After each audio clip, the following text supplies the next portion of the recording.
Get ready to enter the Thrivetime Show. We started from the bottom, now we here.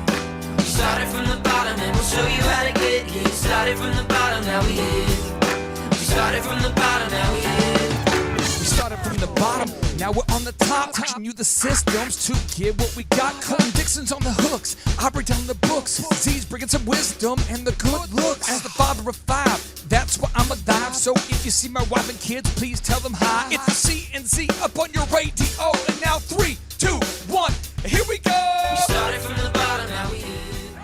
Drivers, we are back. We are here with the U.S. Small Business Administration Entrepreneur of the Year, Clay Clark. Clay, thank you so much for joining us today. Well, you're stuck with me. Well, that's one way to put it. Now, today, I'm excited because we're going to be really getting into this topic. This is a super awesome topic here about managing your accounts receivable. And I know some people are going, well, this doesn't seem very exciting. It's not very motivational. But I'm going to tell you, there are thousands of business owners listening right now who have a business where they're charging people for services or products, and people owe you money. And so we're going to talk about how to get that money, because rumor has it that you're in a business to exchange goods or services for money. So I'm excited. So this is a crazy important training for all of the Thrivers that are out there. We're going to get into 7 different principles so that you can manage your accounts receivable more effectively. Clay, I want to set this up with a notable quotable here. Do it. This comes from Scale. It's a book written by Jeff Hoffman. Clay, who is Jeff Hoffman? Why is this important? The homeboys who wrote the book Scale, there's 2 authors. We'll put the book up on the screen here. But the guys who wrote this book, they built Priceline. Okay, so Priceline, you might have heard of that. William Shatner, the Priceline where you name your price kind of thing. Sure. And they've built numerous other successful companies. That's kind of their most notable. And that book is a really good, specific, it could be almost like the spine of a business. It's very systematic. It's very specific, and it's kind of like the core of a business or the spine of the business. So other than just having you come to their office and help them through the growing of their company, that book is one of those a great thing to have. You can either get you to come to their office or you get that book. Okay, so this is what they say from Scale. It says, it's our observation that most business owners are simply uncomfortable or even afraid to look clearly at their collection practices. They bury their heads in the sand and passively wait to get paid.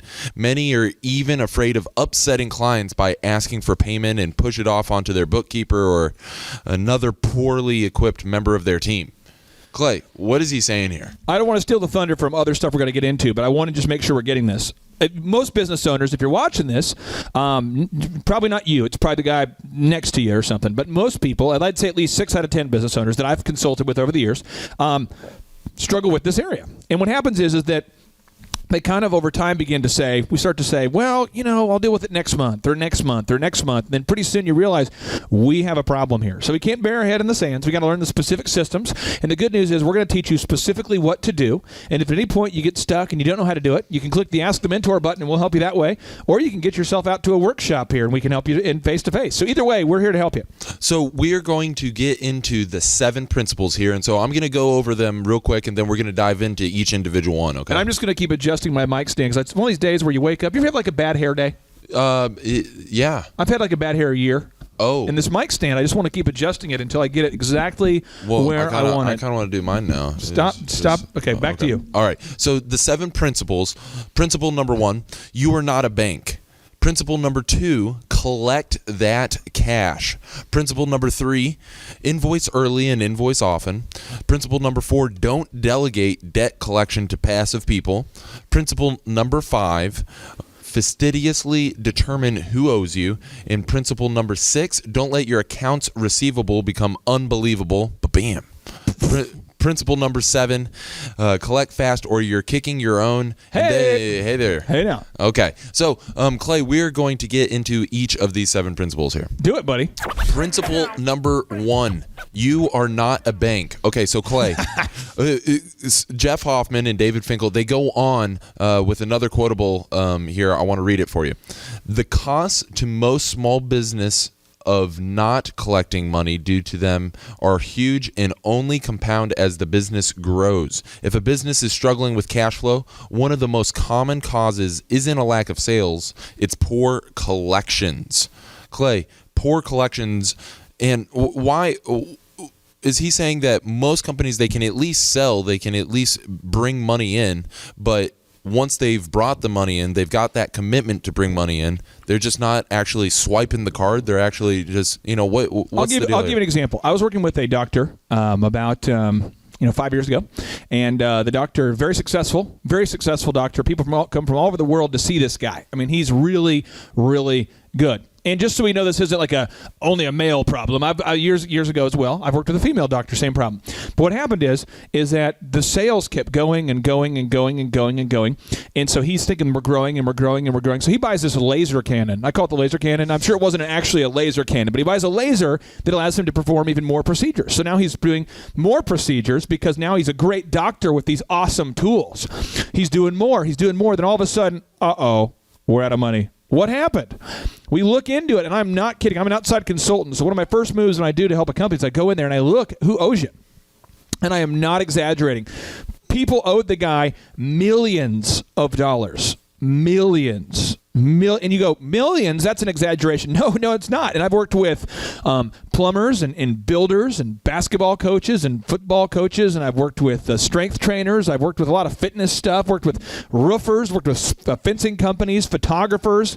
Some people call it photographers, but that's the wrong way to say it. But I've worked with a lot of different industries, and in all cases, it almost always is a situation where somebody owes them a ton of money, and they don't have a system for collecting it. So today, we're going to fix it. Okay, so principle number one, Clay, get into this. You are not a bank. So what does that mean? Here's the deal. If I'm going to let's say that I am a plumber, and you need to have something fixed in your house. Sure. Okay, so you call me. Boop boop boop boop boop. I say, "What's up? This is Clay Clark Plumbing and Cat Emporium." But anyway, you schedule me to come out there and to fix your bathroom.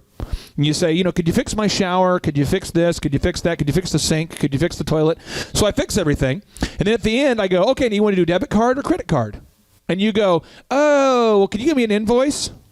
An invoice is not something that should be happening. You shouldn't give people an invoice because when they're asking for an invoice, they're asking for you to be a bank for 30 days.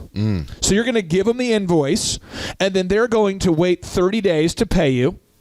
And then you'll call them, boop, boop, boop, boop, boop. Hey, I wanted to see if you were going to go ahead and, pay. And you go, I could you send me the invoice again? I couldn't find it. Or, I didn't know how much it is. Or, could you email it to me again? I didn't get it. Or, it's in the mail.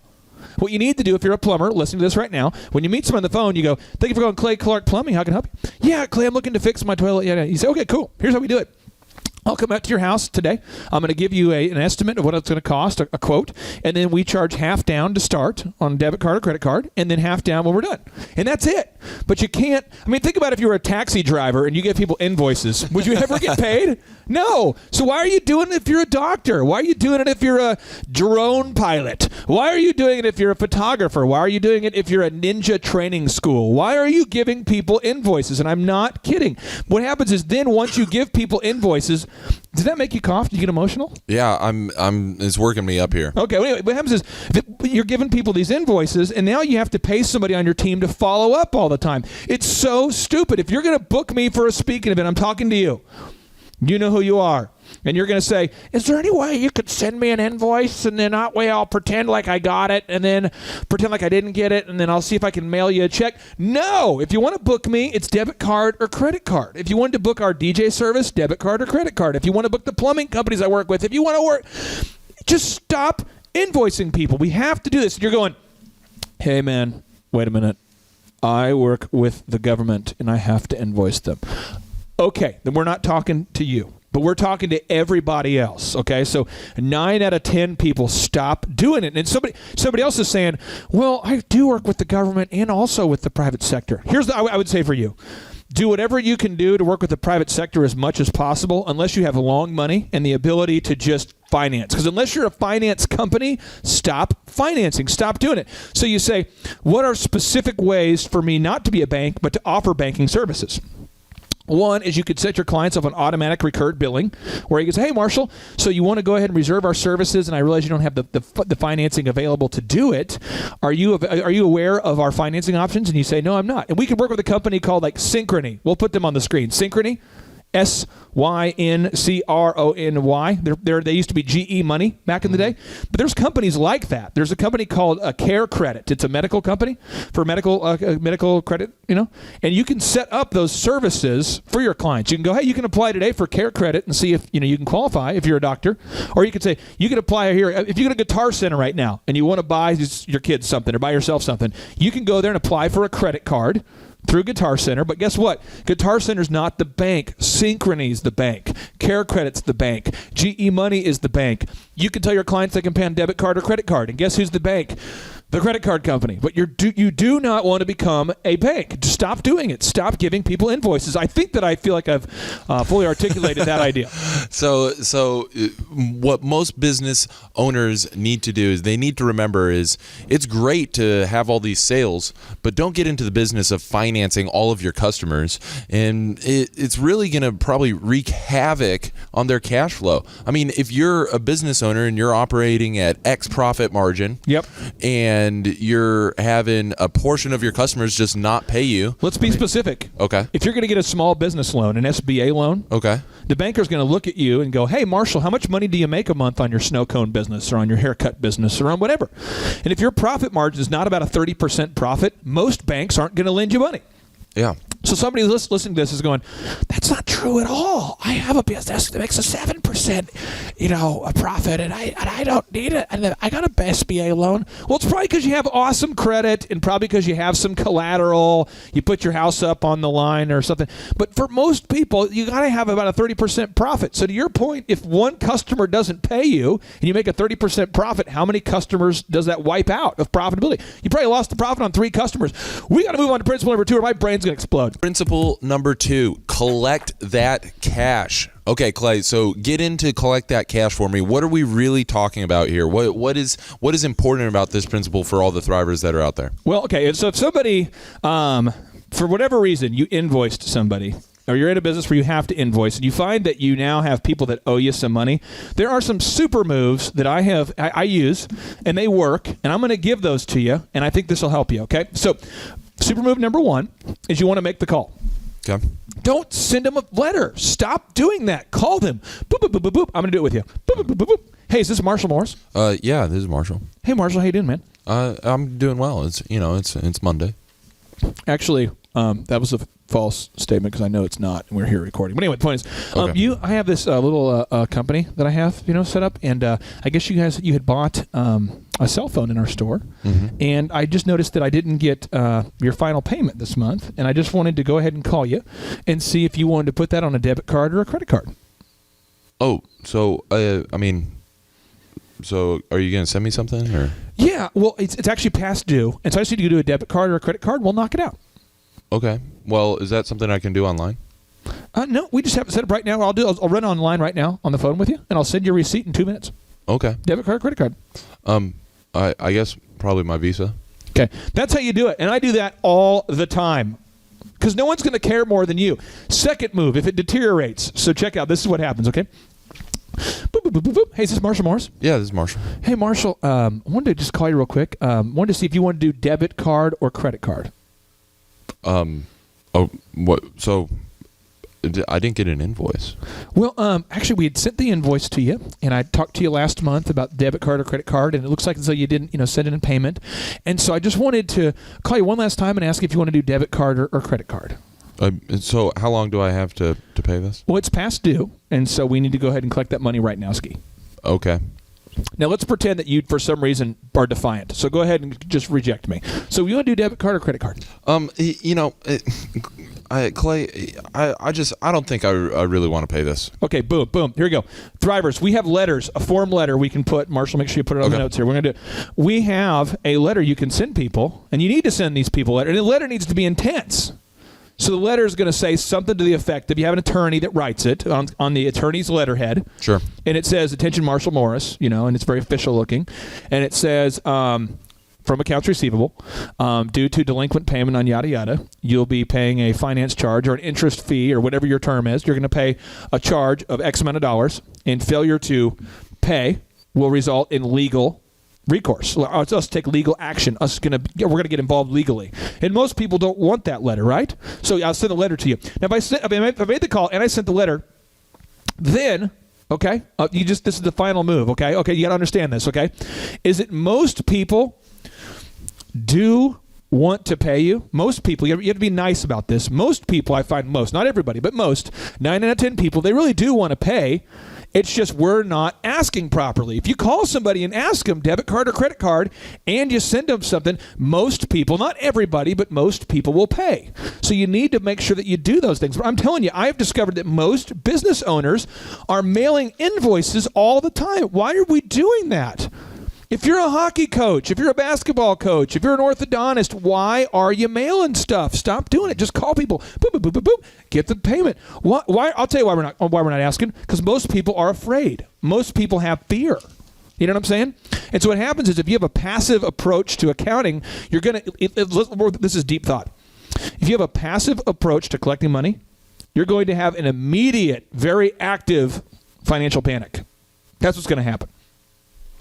You said immediate financial panic if we approach finances and collecting payment very passively. Yeah, okay, and let's just give you an example. Let's go with big governments, then we'll go with companies. Okay. Big governments for 400, Alex. Boop, boop. Okay, Greece. So the guys at Greece are like, hey, everybody, we need to borrow some money. Let's borrow some money. So Greece borrows money from the European Union, and they keep doing it, and they keep doing it. Well, eventually, it's a what? Financial panic, because now they need the money immediately. So it's very, very, very important that every single person listening right now, that we get serious and urgent about collecting money. So I'm just telling you what I do. At the first of the month, I go get it. I mean, X going to give it to you. I get intense, and I'm going to collect. That was a DMX reference. Yeah, I'm going to collect that money, and I'm not going to stop talking about it till it's done. I'm not going to invoice you and mail you something. I'm going to call you, boop, boop, boop, boop, get that money. You've got to do it. And I would recommend it as part of your company right now, you would just kill the whole idea of invoicing entirely. If someone says, could you send me an invoice? Absolutely. I'll send you a receipt. You want to do debit card or credit card? Stop doing it. This is huge. I'm telling you, 6 out of 10 people who own a business are not collecting their money. This is a huge problem. Principle number 3, invoice early and invoice often. Okay, so Clay, John Wooden, Yep. Hall of Fame basketball coach here. Don't let making a living prevent you from making a life. There's a notable quotable here from John Wooden. Tell me, what does he mean by don't let making a living prevent you from making a life? What does he mean by that? Well, specifically what he's talking about, this is a Hall of Fame basketball coach, and he's talking about people that obsess so much on their career, they can't pursue any aspects of their life. Now, just being real, for me as an entrepreneur, like I love doing Thrive 15. I love it. I love helping you guys. That's what I do. It's my passion. I love it. So for me, I would much rather be recording Thrive15.com trainings and answering your questions than be going out to eat with people, golfing, swimming, doing almost anything outside of hanging out with my kids and my wife. Literally, I just would rather be here helping make great trainings for Thrivers than doing anything else, okay? So for me, that's something I enjoy. You might say, well, you're a workaholic. You're just, all you're doing is you're a workaholic. Well, that could be true, but I love what I do, right? But there's a lot of people who don't tell me you love collecting money from clients. Don't say, what I love to do is I love to just collect money. I love to just call people and argue about money and do accounts receivable. Because I don't know, maybe we know a guy. Maybe we have a guy who likes to, bring the lead pipe and show up and, hey, boom, Marcia, you owe some money? Boom, I'm going to break your leg. Maybe there's guys like that. But most people don't like collecting money, okay? So he's talking about, as we relate it to this particular idea, is that you don't want to make your accounts receivable such an issue that you now can't enjoy your life, because when you finish providing the service for the customer, now you have to act as though a bank without interest, and you run around chasing people down. And you understand a bank, they make money by charging you interest, right? There's no, they're not misleading us there. That's how they make their money. So if you're going to be a bank, then make your money off collecting money. But if not, stop doing it. Stop having that system. And so I want to give you an example. There's a college that used to hire me to speak. And every time I would go out to speak at the college, they would say, oh, now did we owe you today? And I'm like, yeah, we did half down deposit to book the event, and then the other half's due when we're done. Oh, so could you invoice us? So I made the mistake, and I actually went through the process of invoicing them. Then guess what happened? I never got paid. And why didn't I get paid? Because it's a major university, and they owe me $2,500, and it's sitting on the desk. My bill is sitting on the desk of who gives a crap.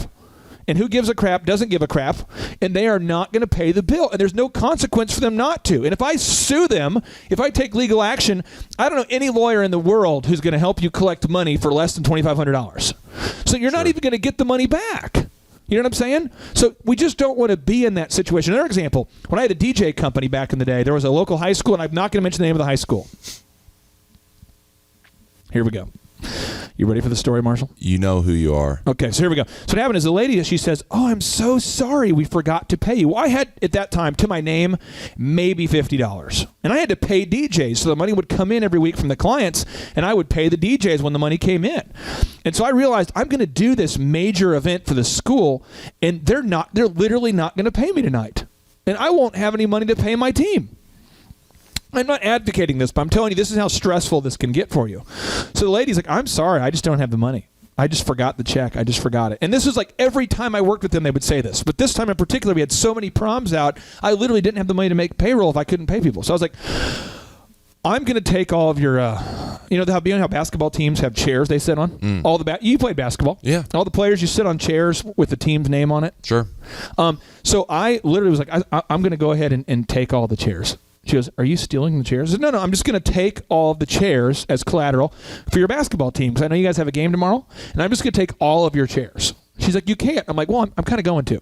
So I took all of their chairs, all the chairs. I mean, for both sides. Put them in my van, and I just drove off. Well, the lady was like, calling me the next day, "You have our chairs, you stole them." I said, "Well, you know, we agreed to DJ for you, and you kind of stole our DJ service.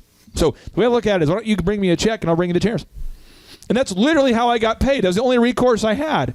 And I got myself in that situation by setting up these stupid financial terms, right? And if you're somebody in business right now and you're setting up these stupid financial terms and you don't have a massive line of credit that's available, you're going to put yourself in this situation. You're going to spend half your week collecting money and half your week doing stuff. And we just have to stop doing that, Marshall. We can't do it. So for the people and Thrivers that are watching and they are submitting, they're working with a company that they have to submit an invoice.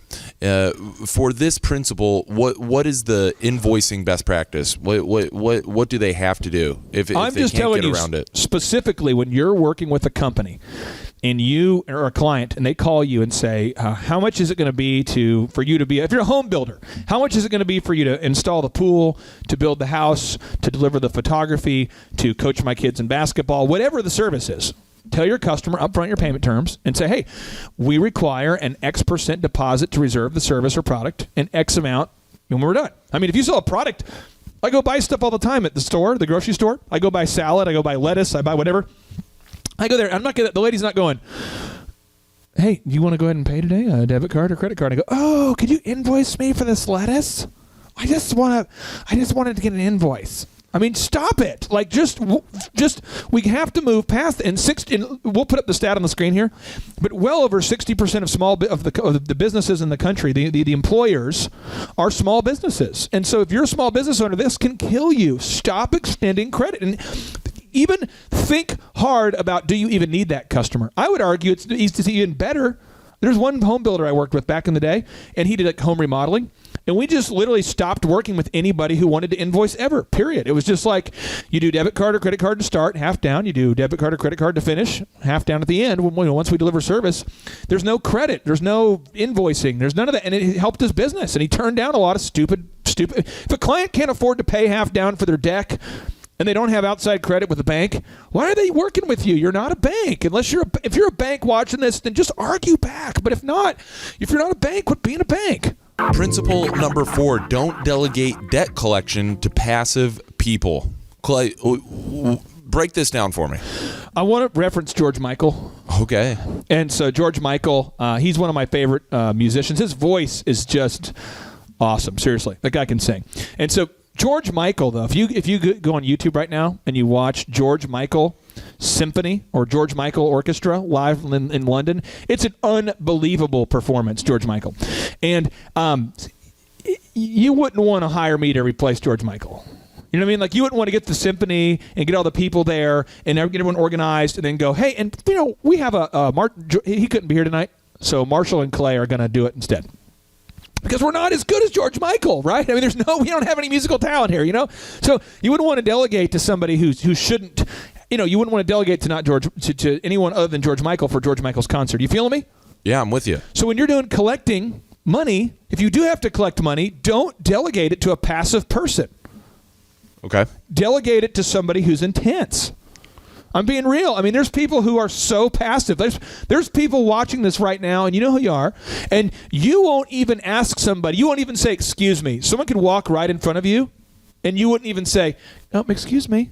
You wouldn't do that because you don't want to be confrontational. You hate confrontation. You don't want to get in the way. You don't want to speak up for yourself. That's you. That's your deal. You're the kind of person who literally somebody could sit down at your desk and start working, and you wouldn't even tell them, like, excuse me, that's not your desk. That's my desk. You let people borrow a shirt from you. You know who you are. You went to college and you let your roommate borrow a shirt, and they didn't ask you. And you let them borrow it so often that eventually they thought the shirt was their own shirt. Sure. That's who you are.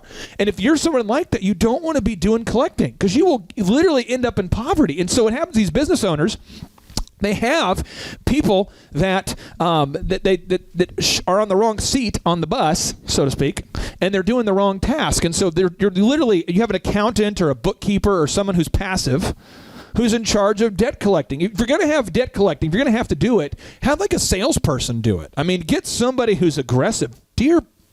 Just don't delegate to passive people. It's a bad deal.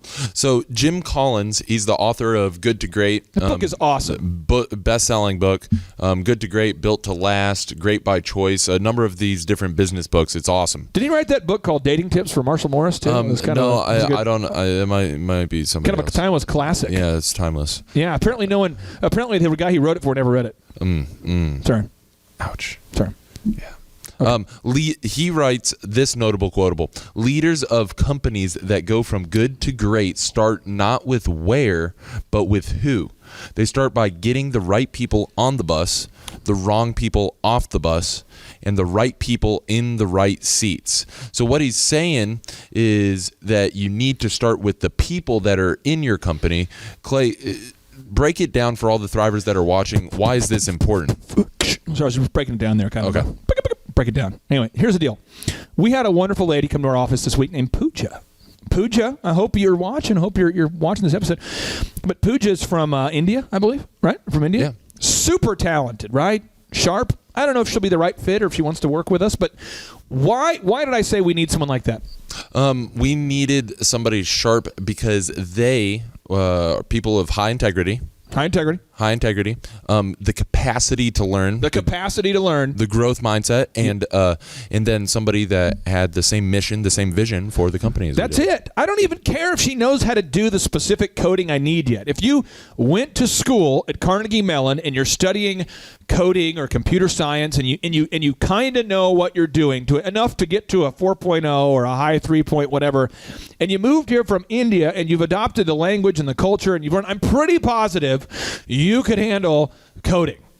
I'm pretty positive you could learn new skills. But now if you're somebody who went to a top school because your parents got you in the school and you couldn't get a high GPA and you couldn't attend class on time and you can't motivate yourself to be consistent and you just can't seem to figure out how to do life, no amount of skill will compensate for your jackassery. So we see this all the time. There's super talented musicians, there's super talented artists, there's super talented people, but if they don't want it, they don't have high integrity, if they're not coachable, and if they don't have these certain skills, it doesn't matter what job you give them, they're going to fail. So what I'm getting at here, just make sure, is when you hire somebody to do debt collecting, these are the three attributes you're looking for, okay? You're looking for somebody who does not mind confrontation. 2, somebody who's money motivated. They want to get money. They're like a salesperson, right? And 3 is they have high integrity. That's how you do it. But you just got to get the right people. So if you're delegating, and I see so many business owners where they have like an alpha female who owns the company or an alpha male who owns the company and their wife or husband helps them in the business. Yeah. And they're like, hey, could you collect the money? Could you do it? I mean, I know you're really passive, But if you could just break all your personality traits, if you just would throw what you normally do out the window and then just become aggressive for this task, that would be great. It's not going to happen. No one's going to do that. Stop hiring the wrong people to do the job you need to get done. Don't do it. So as an action item for all of the Thrivers out there, do not assign chronically inaccurate team members, inaccurate communicators maybe. Yeah, I mean, there's just people that you can't have them do a checklist for the bathroom because they're not high integrity. They're not detailed. Don't put them in charge of your money. I'm telling you, stop doing it. I see it so many because in small businesses, you know how it is. You have to wear so many different hats. You have to be the owner, the founder, the marketer, the president, the HR director, the accounting person. So what owners tend to do is they tend to delegate the accounting, the money collecting, and don't delegate to betas. Just stop doing it. Principle number 5, fastidiously determine who owes you. Okay. So, Clay, go ahead and begin breaking this down for us. Bring visibility to it. As an action item, I'd have a whiteboard or a spreadsheet that you can see, and on it is a list of people that owe you money. So just as an example, my own life. This month I had about, 6 people that owed me $15,000. And I just finished collecting it all yesterday. What day of the month is it right now? Today is the 13th. The 13th. So I'm up by the 12th. So it took me 12 days to collect the final 10% of money that's owed to me, roughly. Sure. And so I'm talking to a guy, and I said, hey, guy, I want to make sure I get my check today. And the guy says, oh, did I owe you money? Yeah, you did. Did I get an invoice? Nope, because you owe me money. And we don't get an invoice to you because we've done this every month for a long time. I need you to pay your debit card or credit card. Oh, well, can I mail it to you? Nope. I literally, as God is my witness, that's the conversation I had. Nope, you can't. Well, could you come back later tonight? Nope. So, let me get my checkbook. That's right. That's how I do it. Because you can't, I'm just telling you, you got to know who owes you money. And if you have a big business like I have, or a lot of Thrivers have, you have 4,000 people out there who are customers every year. You can't make you can't be invisible. People owe you money. Put it on the whiteboard. Put it on the spreadsheet. Make it visible and go get that money. Clay, in your experience working with all of the different businesses and consulting clients, how many clients out of 10 typically remind you that it's time for them to pay, or remind you how much they actually owe you? How many in your mind? I'd like to say all of them, but really none of them. No one ever calls me and goes, hey, just so you know, you didn't charge me this month. I just wanted to be honest with you. I had this feeling in my heart, and I wanted to let you know that you didn't actually charge me.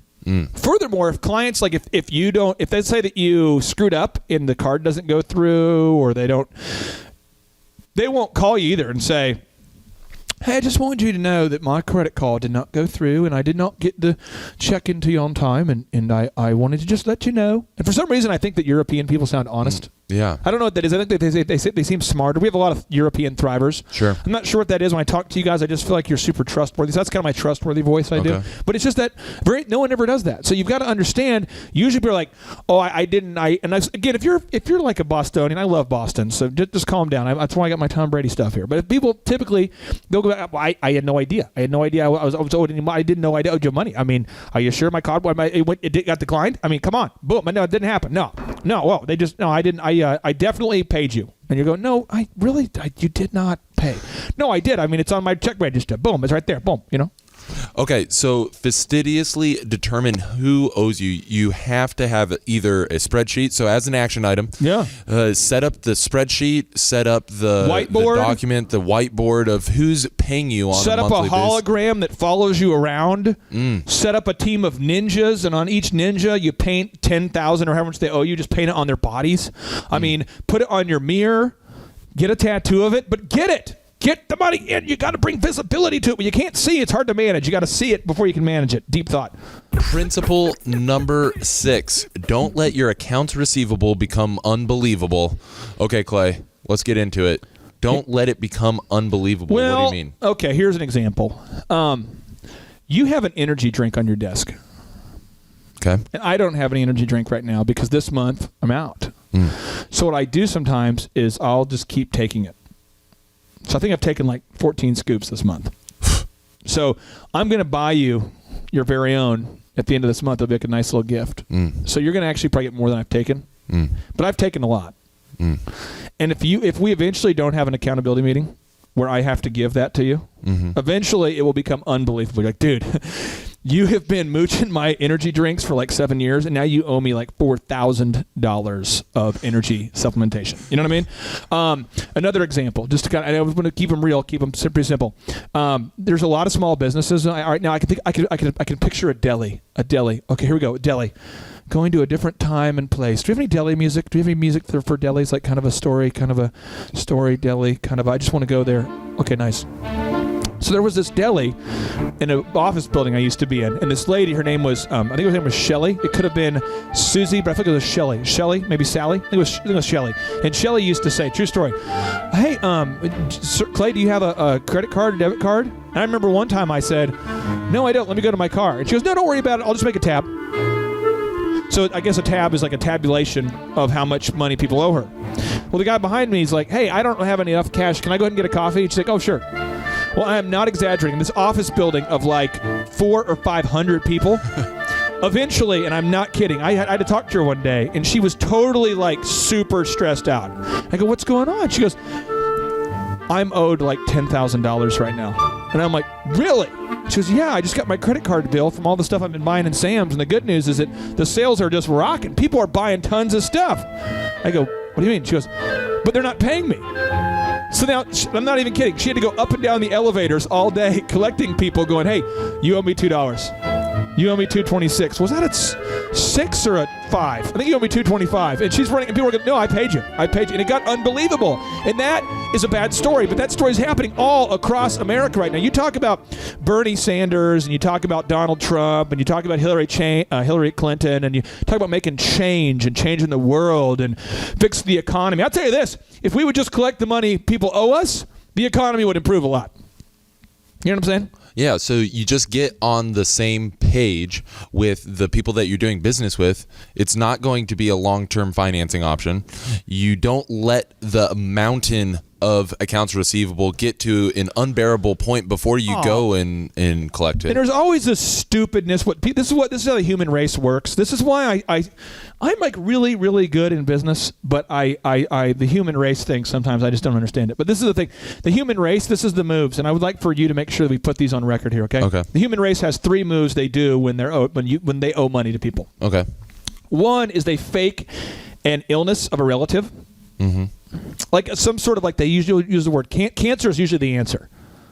So they owe you like $4,000, and they'll go, oh, I have cancer. And you go, oh, and now you feel bad because they owe you money, but you're like, oh, I didn't know. That's one. It's like a huge debilitating disease. Okay? Seriously, no, cancer is the answer. Typically, I'm not making this up. I've probably had 100 people tell me they've had cancer or a death of somebody. But the problem is usually those people will say that a lot. So like, yeah, I was going to pay you. But what happened is that my brother had my check and he died. Oh, so that's one. Okay. 2 is it's unbelievable details. Like unbelievable, very detailed stories. This is the one. You say, hey, you owe me some money, Marshall. And usually the story you'll get from people when they either make up an illness or they have a very detailed story. They go, well, what happened was I was going to pay you, but then like I transferred money from this account to that account. And when I did that, the bank totally screwed up. And what happened is that now I'm talking to their people right now, and I've gone all the way up to the top. I have talked to the top. You're like, so you've talked to the CEO of Bank of America? Absolutely. I was there at 2:27 on Tuesday at their corporate office on their jet. Their corporate office is on a jet? Yes. And that is why I shall pay you very soon. So it's the disease. Yeah. 2, it's the detail. And the 3 is just the absolute, complete, like, so dumb they have no idea what they just act like they're just oblivious to the fact they owe you money. Oh, so like my card didn't go through? And they just can't comprehend it. Oh, so it's like, oh gosh, wow. So I bounced a check? Oh, gosh. We had a guy this year who I want to turn his face into... I'm going to do it. I'm writing this down. I'm turning his face into a dartboard in the next 10 days because I am so mad about I've committed. Thrivers, come to Tulsa, hold me accountable. You'll see this. I'm going to do it. But this guy literally was just bouncing me checks all the time. Like, oh, I didn't know. So it didn't go through? Oh, why don't you try it tomorrow? Like, the bank must be having some issues. Oh, just really? I owe you money? Like, I could have swore I mailed a check. Gosh, I don't even know. So again, those 3 moves, the human race will do this when they owe you money. So write these down again. I'm just making sure we're getting it. 1 is a super illness. 2 is incredible details, right? Incredible. The third, what's the third? Ask yourself, what's the third? The third is, I didn't know. Oh, I had no idea. Don't wait to collect the accounts receivable until. Don't let it get to this insurmountable mountain of bills, and you got to stay diligent. And for the Thrivers, do you schedule a time, or what do you do? How do you stay on top of that? 1, I'm trying to weave in an Elton John reference right now because George Michael, Elton John. But sure. If your accounts receivable was a human. Yeah. The actual song we would sing is, "Don't let the sun go down on me. Don't let," because you don't want like the day to end and then have no idea who owes you. I'm telling you, I deal with this all the time. It makes me crazy, and that's why I'm helping you here, Thrivers, because I want to help you make this your most successful year ever. And don't feel bad. There's this guy. 4th bonus move. There's this freaking coffee shop guy who's in the Midwest. And he's done it to every business owner in town. He makes you feel bad when you call about collecting money. So let's pretend I'm that guy. I'm the coffee guy. Okay. And I definitely, as a coffee guy, I owe you like $10,000 for some build out you did. Okay. Watch my move. Okay. So, hey, Clay, we finished the build out for you. It's time to go ahead and pay for it. So, did you want to do that with credit? Did you invoice me? Or what happened? Did you invoice me? Yeah, we sent you the invoice. We emailed it to you. Are you guys having some cash flow problems? I mean, are you guys in a bad spot financially? No, we're just. Is this how you treat? Is that how you say treat customers? This is how you treat them. We were finished with the job. So this is how you do it, though. Like, okay. I've been working with you for like a decade, and now you're going to sit there and do that. I mean, do you want reviews on Google? Do you want people to tell? Do you want me to tell people on Google what you guys do to customers? Well, it's about that time. Because I'm going to tell you this. My wife has been in the hospital. Okay, very serious illness. And I will tell you this, that with your kind of behavior, you're lucky people in town do. But do you have any idea who I am? Are you literally on the phone right now? I tell you what, I'm going to allow you to get off my phone right now, and I will get you a check. But I'm tired of you calling me. Well, I want an apology, and I swear to God, this is what he does. I'm not kidding. This is real talk. Is it not, Thrivers? This is real stuff. This is how it goes down. So I'm talking to homie because I had to call on the behalf of my customer who was owed money.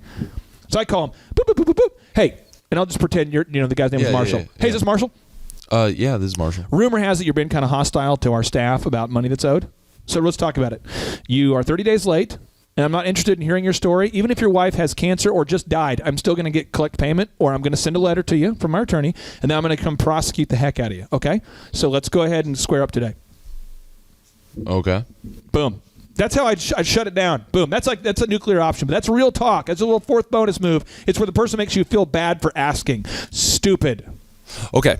So as an action item, specifically set up that time when you're going to collect that payment. Put it in the calendar, baby. Put it in the calendar. Principle number 7, collect fast or you are kicking your own. Hey there. Hey now. Okay, so Clay, what do you mean collect fast? Well, if you don't collect money quickly, you are now eating into the profits of the next month. And if you do that for 2 months, now you have no profits. If you do it for 3 months, now you're out of business. And most businesses do not have enough liquidity, enough cash, enough money, enough coinage, enough monetary goodness, enough cheddar, enough lettuce, enough money, enough Skrilla, enough they don't have enough money to just sit there and let the debt pile become higher and higher and higher. Now, if you're listening to this right now and you're like, bro, I have like a gold chandelier, and I use diamonds just to cut meat because it's the best. It's the hardest surface in the world. So I have a diamond knife I use to cut my steaks. And I don't even eat those steaks because those are beneath me. And I feed those steaks to my dog, who's a purebred, right? And then my dog, who's a purebred, eats lobster tail only when he's not eating steak. And that's just because that's beneath me. Now, for me personally, I only eat escargot fresh. It has to be flown in every day. You know what I'm saying? And I'm going to have my Evian water on my custom hand-painted, table that I had made from the forest using recycled mahogany wood pulled from the, you know what I'm saying? If you're that kind of person, then forget this episode. But for everybody else, you got to collect the cash and quit feeling bad about it. So you have to collect the cash, but not only collect it, but collect it fast. Yeah. Why is collecting it fast important? Because you have a fast month. If you get to the end of your money, and you don't have, and if you're to the end of your money before the end of the month, that's a problem. Check it. If you get to the end of your money before the end of the month, that's a problem, right? I mean, this is a bad deal. This is not a healthy deal. And so many business owners, I am not exaggerating these numbers. Thrivers, I've met people like you at workshops. You've come to Tulsa. We've talked. We've connected. We've marinated. And you know what? You're not alone. But what happens is you are allowing the people to take advantage of you. Stop doing it. Don't get into the banking business. You got to collect that money now. Ha! Okay, so we've covered the 7 principles specifically for managing your accounts receivable. True. And Clay, I want to go back through all of them, make sure that we have a lot of really good lesson nuggets for all the Thrivers today. How about this? We're going to do like Run DMC style. We do that occasionally. Yeah. You go ahead and fire off the principle, and I will fire off the nugget. Okay. I'm learning this language. Run DMC style. Here we go. So principle number 1, you are not a bank. Unless your core business is the finance business, you simply are not in the finance business and cannot afford to dabble there either. Thrivers, quit screwing around. Quit being a bank. Find a third-party banking solution like a Care Credit if you're a doctor, or a Synchrony Bank, or some sort of third-party lender, or maybe your customers are aware of credit cards. Maybe they can borrow money from their uncle, but not from you. Stop becoming a bank unless you are in the banking business. Principle number 2, collect that cash. It's hard to use an IOU note, like a little Post-it note, IOU, to deposit stuff at the bank. It's hard to use an IOU to deposit, money at the bank. They won't accept it. You can't go buy things with IOUs unless you're Greece. Greece, I ain't mad at you, but you guys are screwing up. Principle number 3, invoice early and invoice often. You got to make the choice early, to invoice early and to invoice often. If you are the kind of person who has to invoice, the day you render that service, baby, get that invoice out of there. Get that invoice out as soon as you possibly can. Just last week, some jerks, did they not do it? Mm-hmm. Oh, yeah, they come to town. Yeah, hey, we're here to work with you guys. Oh, Art, we didn't get an invoice. Oh, and then we won't pay you until 30 days after you get the invoice. Okay, so here's the invoice right now. Oh, and it has to be mailed and signed. And if that's you, you know who you are. Principle number 4, don't delegate debt collection to passive people.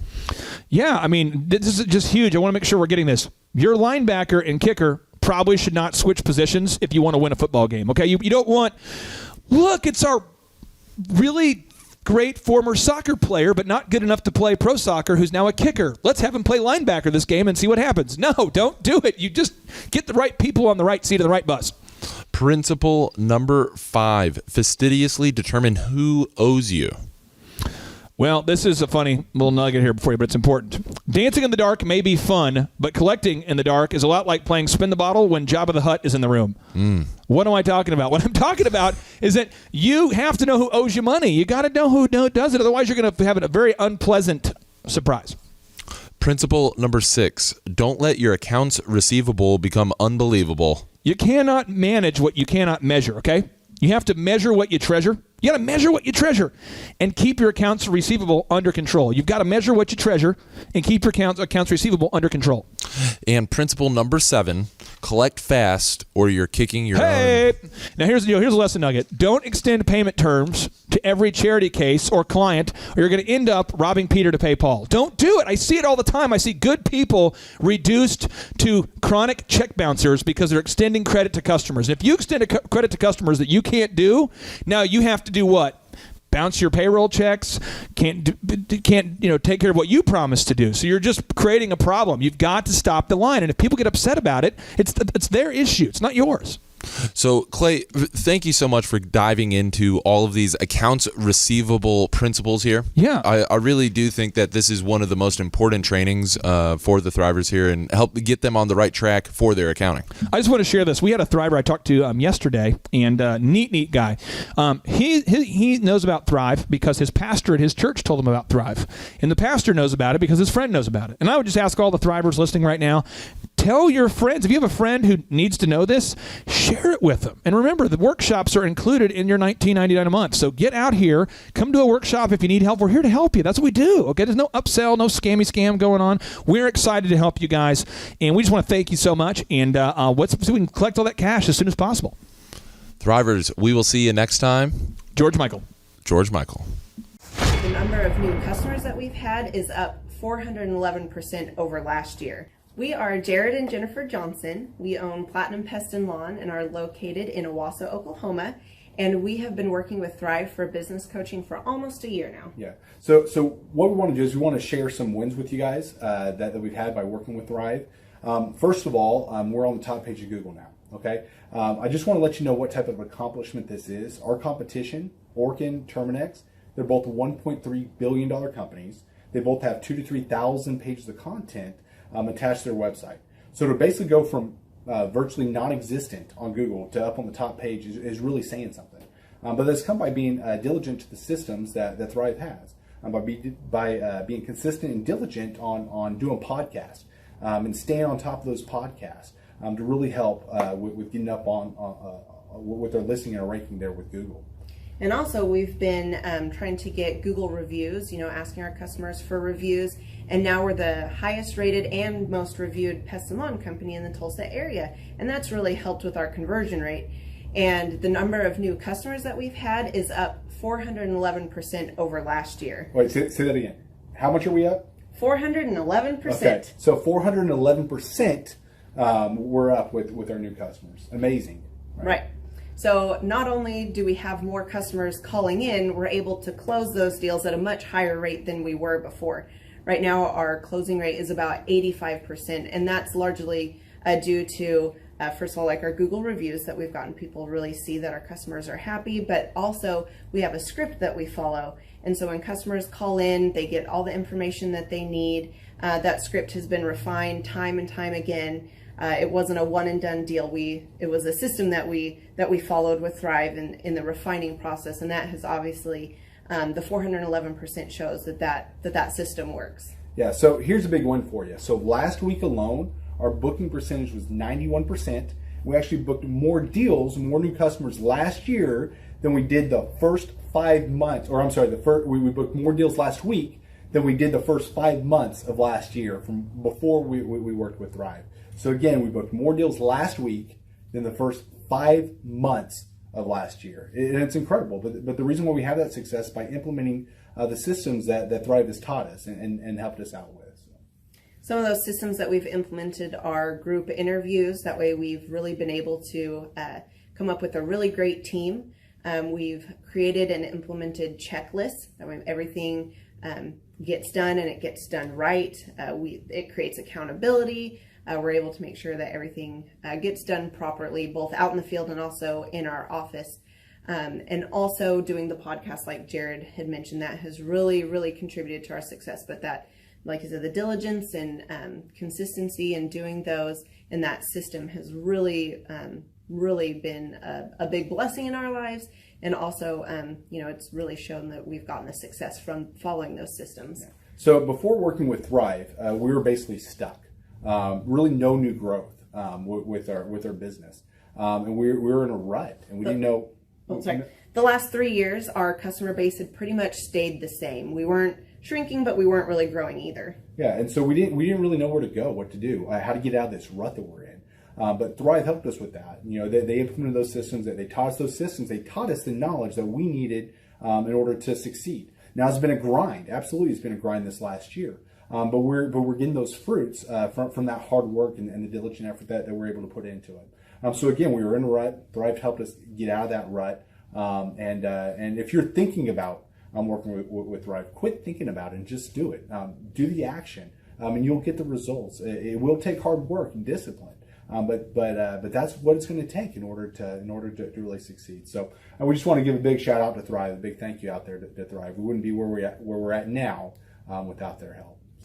Hi, I'm Dr. Mark Moore. I'm a pediatric dentist. Through our new digital marketing plan, we have seen a marked increase in the number of new patients that we're seeing every month, year over year. One month, for example, we went from 110 new patients the previous year to over 180 new patients in the same month. And overall, our average is running about 40 to 42% increase month over month, year over year. The group of people required to implement our new digital marketing plan is immense, starting with a business coach, videographers, photographers, web designers. Back when I graduated dental school in 1985, nobody advertised. The only marketing that was ethically allowed in everybody's eyes was mouth-to-mouth marketing. By choosing to use the services, you're choosing to use a proven turnkey marketing and coaching system that will grow your practice and get you the results that you're looking for. I went to the University of Oklahoma College of Dentistry, graduated in 1983, and then I did my pediatric dental residency at Baylor College of Dentistry from 1983 to 1985. Hello, my name is Charles Colaw with Colaw Fitness. Today I want to tell you a little bit about Clay Clark and how I know Clay Clark. Clay Clark has been my business coach since 2017. He's helped us grow from 2 locations to now 6 locations. We're planning to do 7 locations in 7 years and then franchise. And Clay has done a great job of helping us navigate anything that has to do with like running the business, building the systems, the checklists, the workflows, the audits, how to navigate lease agreements, how to buy property, how to work with brokers and builders. This guy is just amazing. He's this kind of guy has worked in every single industry. He's written books with like Lee Cockrell, head of Disney, with the 40,000 cast members. He's friends with like Mike Lindell. He does Reawaken America tours, where he does these tours all across the country, where 10,000 or more people show up to some of these tours. On the day-to-day, he does anywhere from about 160 companies. He's at the top. He has a team of business coaches, videographers, and graphic designers and web developers, and they run 160 companies every single week. So think of this guy with a team of business coaches running 160 companies. So in the weekly, he's running 160 companies. Every 6 to 8 weeks, he's doing Reawaken America tours. Every 6 to 8 weeks, he's also doing business conferences where 200 people show up, and he teaches people a 13-step proven system that he's done and worked with billionaires, helping them grow their companies. I've seen guys from startups go from startup to being multimillionaires, teaching people how to get time freedom and financial freedom through the system. Critical thinking, document creation, putting it into organizing everything in their head to building into a franchisable, scalable business. Like one of his businesses has like 500 franchises. That's just one of the companies or brands that he works with. So amazing guy. Elon Musk kind of like smart guy. He kind of comes off sometimes as socially awkward, but he's so brilliant, and he's taught me so much. When I say that, like Clay is like, he doesn't care what people think when you're talking to him. He cares about where you're going in your life and where he can get you to go. And that's what I like him most about him. He's like a good coach. A coach isn't just making you feel good all the time. A coach is actually helping you get to the best you. And Clay has been an amazing business coach. Through the course of that, we became friends. I was really most impressed with him is when I was shadowing him one time. We went into a business deal and listened to it. I got to shadow and listen to it. And when we walked out, I knew that he could make millions on the deal, and they were super excited about working with him. And he told me, he's like, I'm not going to touch it. I'm going to turn it down, because he knew it was going to harm the common good of people in the long run. And the guy's integrity just really wowed me. It brought tears to my eyes to see that this guy, his highest desire was to do what's right. And anyways, just an amazing man. So anyways, impacted me a lot. He's helped navigate anytime I've got nervous or worried about how to run the company, or navigating competition and an economy that's like, I remember we got closed down for 3 months. He helped us navigate on how to stay open, how to get back open, how to just survive through all the COVID shutdowns, lockdowns. I'm Rachel with Tip Top Canine, and we just want to give a huge thank you to Clay and Vanessa Clark. Hey guys, I'm Ryan with Tip Top Canine. Just want to say a big thank you to Thrive 15. Thank you to Make Your Life Epic. We love you guys, we appreciate you, and really just appreciate how far you've taken us. This is our old house. right? This is where we used to live a few years ago. This is our old neighborhood. See? It's nice, right? So this is my old van and our old school marketing, and this is our old team. And by team, I mean it's me and another guy. This is our new house with our new neighborhood. This is our new van with our new marketing, and this is our new team. We went from 4 to 14, and I took this beautiful photo.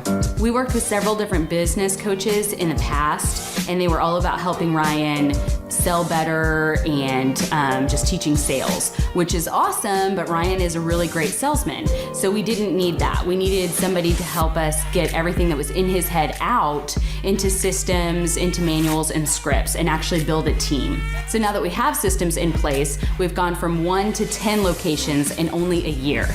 In October 2016, we grossed 13 grand for the whole month. Right now it's 2018, the month of October. It's only the 22nd. We've already grossed a little over 50 grand for the whole month, and we still have time to go.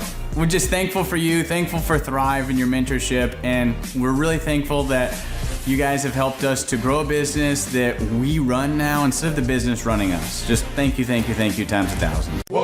The Thrivetime Show 2-day interactive business workshops are the world's highest rated and most reviewed business workshops because we teach you what you need to know to grow. You can learn the proven 13-point business systems that Dr. Zellner and I have used over and over to start and grow successful companies. I mean, we get into the specific steps on what you need to do to optimize your website. We're going to teach you how to fix your conversion rate. We're going to teach you how to do a social media marketing campaign that works. How do you raise capital? How do you get a small business loan? We teach you everything you need to know here during a 2-day, 15-hour workshop. It's all here for you. You work every day in your business, but for 2 days you can escape and work on your business and build these proven systems so now you can have a successful company that will produce both the time freedom and the financial freedom that you deserve. You're going to leave energized, motivated, but you're also going to leave empowered. The reason why I've built these workshops is because as an entrepreneur, I always wish that I had this. And because there wasn't anything like this, I would go to these motivational seminars, no money down, real estate, Ponzi scheme, get motivated seminars, and they would never teach me anything. It was like you went there and you paid for the big chocolate Easter bunny, but inside of it was a hollow nothingness. And I wanted the knowledge, and they're like, oh, but we'll teach you the knowledge after our next workshop. And the great thing is we have nothing to upsell. At every workshop, we teach you what you need to know. There's no one in the back of the room trying to sell you some next big get-rich-quick, walk-on-hot coals product. It's literally, we teach you the brass tacks, the specific stuff that you need to know to learn how to start and grow a business. And I encourage you to not believe what I'm saying, and I want you to Google the Z66 auto auction. I want you to Google elephant in the room. Look at Robert Zellner and Associates. Look them up and say, are they successful because they're geniuses, or are they successful because they have a proven system? When you do that research, you will discover that the same systems that we use in our own business can be used in your business. Come to Tulsa, book a ticket, and I guarantee you it's going to be the best business workshop ever, and we'll even give you your money back if you don't love it. We've built this facility for you, and we're excited to see you. And now you may be thinking, what does it actually cost to attend an in-person 2-day interactive Thrivetime Show business workshop? Well, good news. The tickets are $250 or whatever price that you can afford. What? Yes, they're $250 or whatever price you can afford. I grew up without money, and I know what it's like to live without money. So if you're out there today and you want to attend our in-person 2-day interactive business workshop, all you got to do is go to thrivetimeshow.com to request those tickets. And if you can't afford $250, we have scholarship pricing available to make it affordable for you.